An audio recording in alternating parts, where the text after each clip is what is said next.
Hello Internet, that is Owen walking on some cottonwood logs that I milled up 3 years ago in my friend Nate and Jackie's backyard. And in this video, you'll see how I turn those logs into this toy chest for them as a Christmas present. It's a nice little haul of wood. And now we're back in my shop where I have already ripped these slabs in half on the bandsaw so that they're more manageable for milling. And there is a lot of milling to do in this project. I have to joint and plane all of this wood to even get a rough idea of how much material I'm going to yield. They were very warped, very cracked, lots of bark inclusions and other defects, but hiding beneath that gray, weather-worn surface is actually some pretty beautiful figured cottonwood.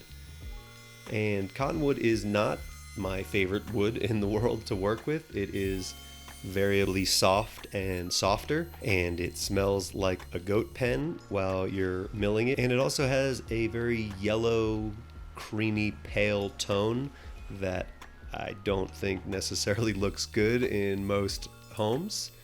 But we're going to do our best. We're going to make the best of this wood because it is a unique opportunity to be able to build a piece of furniture from log all the way to finished product. And that's not something I get to do all the time. So after doing a bunch of the rough milling, I had some thicker chunks that could be resawn to make better use of the wood. And this nice big bandsaw makes quick work of resawing, especially in this kind of soft cottonwood.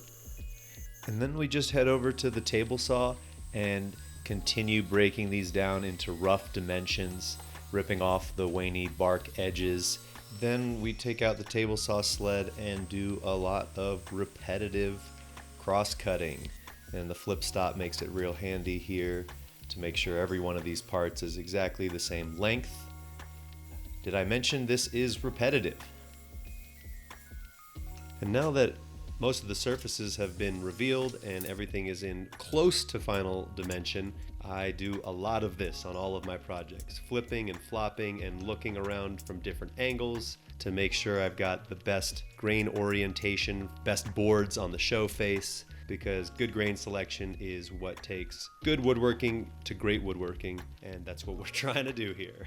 So next up, I have to put the dado stack into the table saw, and I've got a saw stop, so that is a little more tedious because you've got to change the brake cartridge and the spacing and what have you, but you do it enough times, you get used to it. Adds a few minutes at most. And so back to the sled, verifying my height. It was good to take your time on these sorts of steps, and it is back to more repetitive work.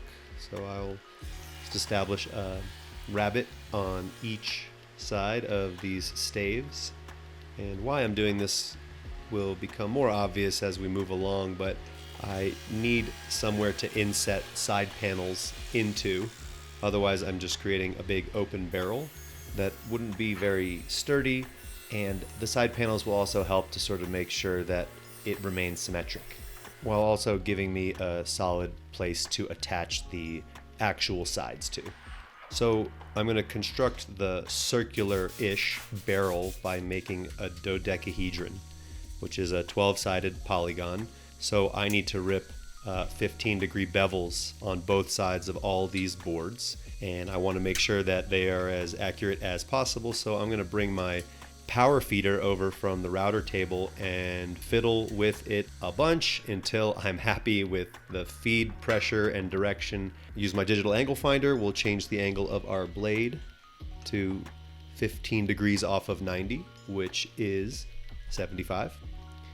And we will let the power feeder do the work.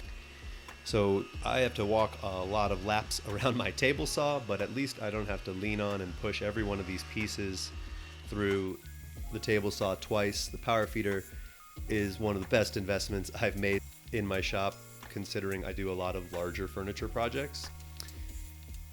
And so here they all are, and here's sort of the first test fit of how the barrel is going to wrap around itself with those 15-degree bevels.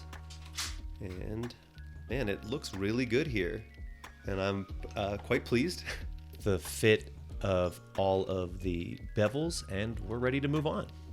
And now it's time to mix up one of my least favorite things in woodworking, and that is epoxy.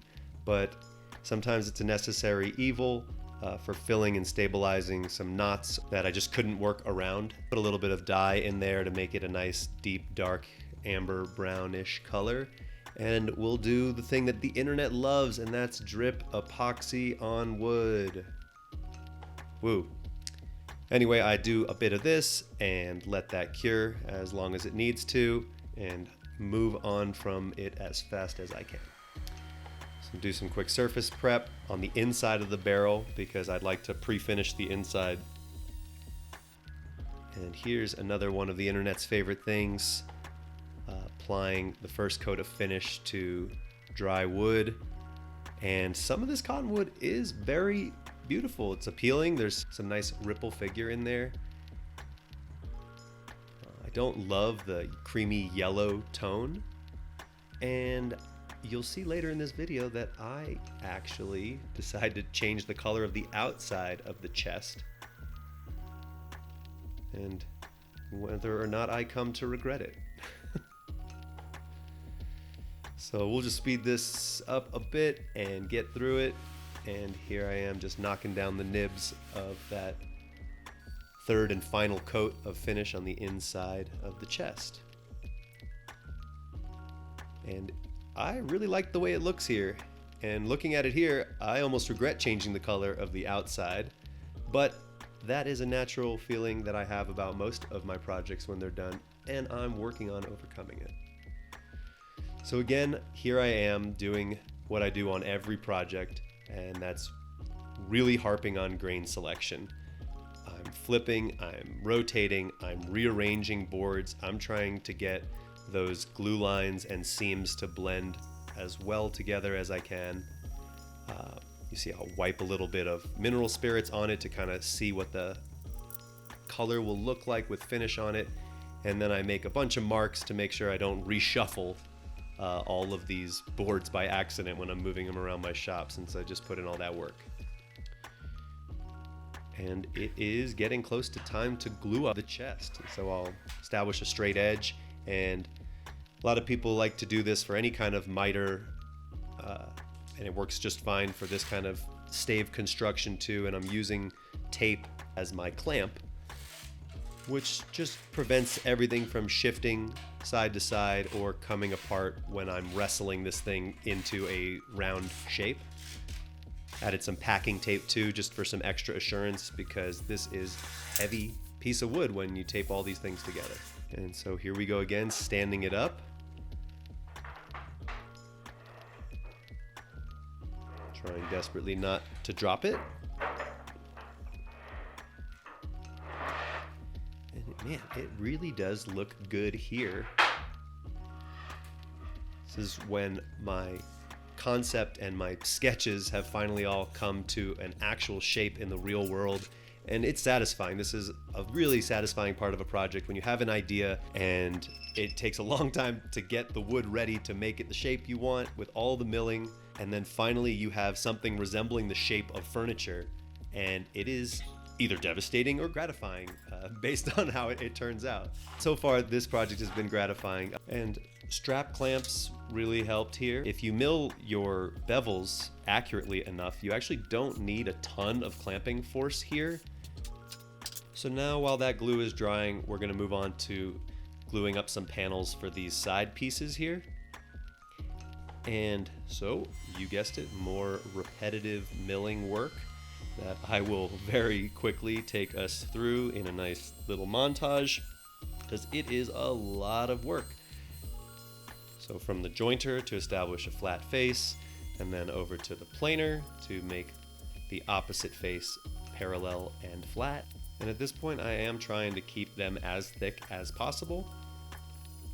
I was aiming for a little over an inch, and I think I landed right about there, maybe 1 1/16 inches. And back to the table saw an opportunity to use my power feeder again, and I'm telling you, it is worth the investment if you do large furniture projects with high quantities of the same exact part.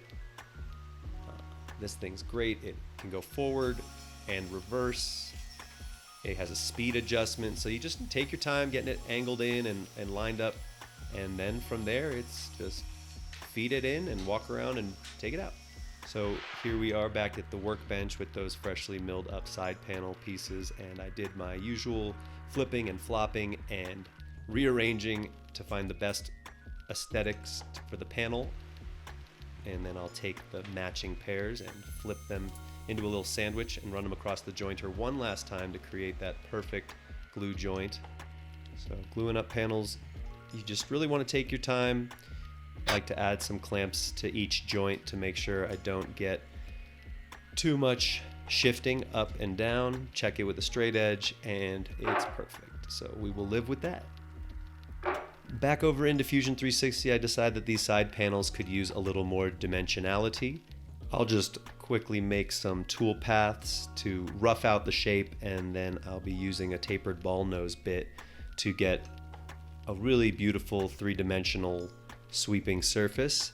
And I'm not going to demonstrate how to do those tool paths in this video. That's way beyond the purview of my goals here.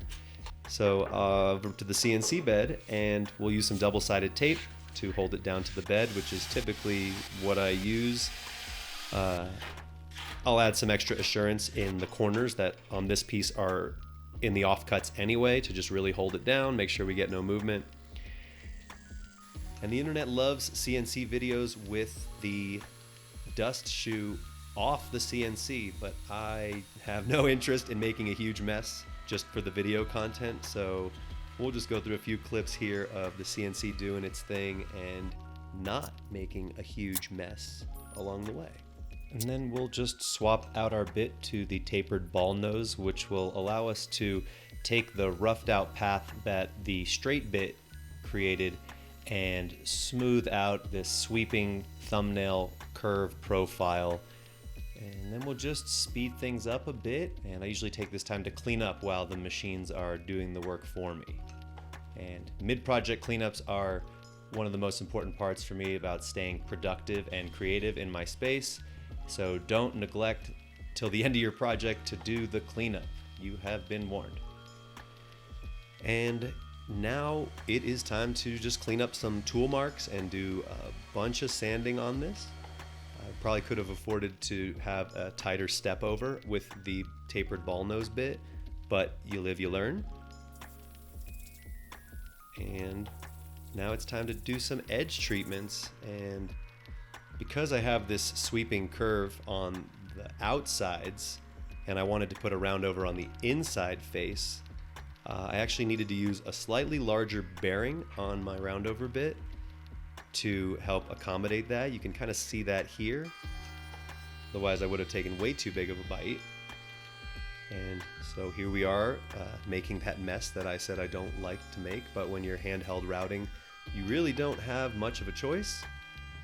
So now we're just getting a quick little water pop of the grain before one final hand sanding. And here's the first test fit, and I notice a few things have gone wrong here. And that's inevitable when you're building furniture or woodworking in general. You don't make less mistakes, you simply learn how to fix them better and more efficiently, and how not to throw your tools across the shop when a mistake does happen. And here I am noticing a really important mistake. I was supposed to only have 4 of those staves in the lid, so that way it wouldn't interfere with the wall that it was butting up against. And so here I am checking my drawing. I go back and I check my Fusion 360 drawing, and I realize that I have messed up because my lid has 5 staves in it. So this seems like a big deal, but it's really not. I just need to come up with a way to secure this to cut it again on my table saw. So I stand it up on edge and I clamp a big bearing board, just a scrap piece of plywood, to the outside of it. And I can split one of these staves off pretty cleanly and glue it back onto the case. So that's what we're doing here. We're just taking our time. We're making sure we're riding the fence. These clamps are tight, and I split one off. And easy as that. We just add a little bit more glue. And the clamping on this was a little funny, but Easy enough with the help of gravity and blue tape again. So blue tape on the outside to make sure it doesn't collapse, and then blue tape over the top to make sure that the sides are symmetrical, and you'll take a quick measurement here and a quick measurement there to make sure we didn't pull it out of alignment. And now we're going to be filling in those rabbets that I showed you I cut earlier. So I did more milling and gluing up of these thin panels, which I spared you guys watching. And then I just quickly traced the shape of the panel on it and strike a straight line and take out my track saw to establish one really good straight edge, because this is going to be the top edge. So we'll make sure we get our dust collection on there, because the track saw can make a nice big mess in a hurry too. Cut it out on the bandsaw, cleaned up to my lines on my edge sander, and it's a pretty dang good fit. So we just got to glue those in, and there you go. And we're going to keep this offcut piece because that's going to be the inset for the lid also. So that way the grain will match on a part that you will never see, because why not? So I using epoxy here for the glue ups because it gives you a lot more open working time to wrestle these funny shapes. And I'm using brad nails to secure it in place because clamping this would kind of be awkward. Oh, and another benefit that using epoxy as an adhesive and not to fill giant voids is that it is not water-based, so it doesn't swell your wood fibers. It lubricates joints, so actually makes things easier to assemble. So now that those side panels are glued in and dried, I am going to trim the staves flush with it to make it easier to attach the side panels. So just establishing a nice kerf with a flush trim saw, and then coming in with my Japanese crosscut saw. And then after the flush trim did its job, I just come back in with a flush trim bit in my trim router and just make it perfect, because I had a hard time securing this to the workbench and getting a good clean cut with my flush trim saw. So I just left a little bit extra room and decided to use a router to clean it up. And now it's time to sketch out the 12-inch radius on each of these corners using my template that I use at my lathe. And after this, we get to my favorite part of any project, and that is where I get to fine-tune and finesse all the little details with hand tools. So first step, I always like to start a project with a sharp blade.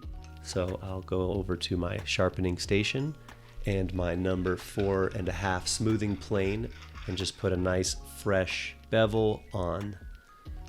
And this doesn't take long if you're good at, or if you're good about keeping up with it. If you let it go a really long time, sharpening can take a long time. But if you stay on top of it, take 5-10 minutes to reestablish and strop your bevel, and you're back in business. And something I always do after sharpening and setting up a blade is put some scrap wood, ideally of the same species, in the vise and just tune the plane, make sure it's laterally adjusted and just producing the kind of shavings I expect before I go and gouge my actual work surface with it. And I know a belt sander or just some other barbaric method would probably be quicker, but it would be a lot less satisfying than this. Especially in the winter, hand planing keeps you warm, puts you up close and personal with the wood, making sure every stroke of the plane is producing the results you expect. And then I do a bit of sanding just to clean it up a tiny bit and move on to installing the hardware. And this is just a nice heavy-duty piano hinge that I transfer my holes and pre-drill and get that thing set up. And now I have to start thinking about a handle design, and this is something I've kind of been avoiding because didn't have any good ideas. And I thought, why not incorporate one of my other favorite tools in the shop, which is the lathe. So I grabbed an offcut, squared it up, and pre-drilled a few holes in it for reasons you will see shortly. Chucked it up on my Vicmark lathe, and brought it down to round very quickly and just put a nice gentle pillowing effect on to this piece. Nothing special, nothing overly ornate. We want it to sort of blend in more than anything. And again, any excuse to use this tool in my shop is always taken. In fact, I've got a few other YouTube videos up already of me doing some more detailed turning projects rather than just this very simple tapered dowel, effectively, is what I've made here. And just quick sanding after turning. And then I need to basically make another smaller dowel to go into those 2 holes I drilled. And this is always a fun method of chucking up a small piece of wood. Of just tap it into your spindle. No need to get crazy. Both of these ends are going to be hidden anyway, so we'll just cut off some small chunks of it, taper the ends with a knife, and glue them into my handle. So we can always trim them a little shorter afterwards. I wanted to leave them long for now.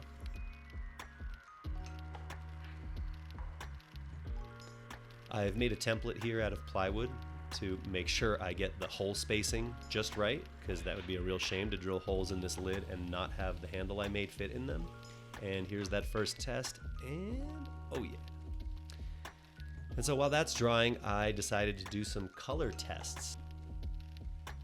I try a few different general finishes, dye stains, I try some tinted Danish oil and some garnet shellac, and I offered these colors to Owen's family and asked them which one they liked best. And so here we go. We're going with the dark walnut colored Danish oil, which is nice because it is a finish and a color all in one. I don't have to do a bunch of different layers and steps, and I can put it on pretty heavy for the first coat because this cottonwood is very thirsty. It just kept soaking in and soaking in. But overall, I'm pretty happy with the color. It came out a little more brown than my sample board did, but it ends up working in their space really well. So all is well that ends well. And so here I am just attaching those appliques to the sides of the case. And I'm just using some plywood scraps and towels to protect the finish, which is always that double-edged sword of pre-finishing a project before some part of the glue up. You got to protect that finish. And easy enough to do, no big deal. This is going to be a kid's toy chest anyway. I fully expect it to get covered in paint and stickers and dents and who knows what else. And so the last step of the hardware here is just to install a lid stay, because we don't want this thing slamming on a kid if they lean in on it or bump it or something. And originally I installed 2 of these, and you'll see here that it is trying to launch the lid off. So definitely got too strong. I ended up taking one of them out, and then that is pretty much it. And I will bring it inside and put it under the Christmas tree and deliver this to Owen and his family for Christmas. And that's a wrap for Owen's toy chest out of cottonwood, from log all the way to furniture. And despite spending a lot of time staring at this thing and worrying about it in my shop under the bright shop lights up at eye level, once we got this thing into Owen's house, it just worked. It fit great. They were really happy with it. Owen took right to it. The lid stay makes the lid weigh next to nothing, and it just fit their space perfectly. And I mean, come on, look at this cute kid. I think he's gonna have some fun with it. So thanks for watching. I'm really open to feedback. I'd love to talk about it. Leave a comment below, message me, and we'll see you next time.